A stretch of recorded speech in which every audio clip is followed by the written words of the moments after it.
ये धरती आपको पुकार रही है, मुझे पुकार रही है।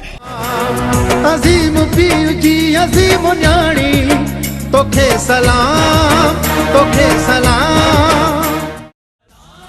27 दिसंबर शहीद मोहतरमा बेनज़ीर भुट्टो जी 16वीं वरसी जे मौके ते खेसि जबरदस्त खिराज तहसीन सलाम व अक़ीदत पेश करियो था। दे मुल्क अवाम जमहूरियत ख़ातिर जान कुर्बान करे छॾी, पर ज़ुल्म आरो कंध न झुकायो।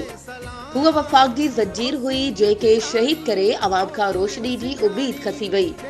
असां इन मौके ते पाकिस्तान पीपल्स पार्टी जे मरकज़ी क़यादत पीपी चेयरमैन बिलावल भुट्टो ज़रदारी, को चेयरमैन आसिफ अली ज़रदारी, अॻूणो वज़ीर आला सिंध सैयद मुराद अली शाह साहब के पिण सलाम पेश करियो था, जेके मोहतरमा शहीद जे नक्शे कदम ते हलंदे अवाम जी बेलोस ख़िदमत करे रहिया आहिनि।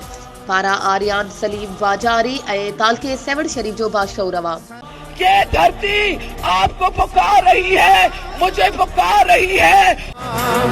अजीम पीर जी अजीम न्याणी तोखे सलाम, तोखे सलाम।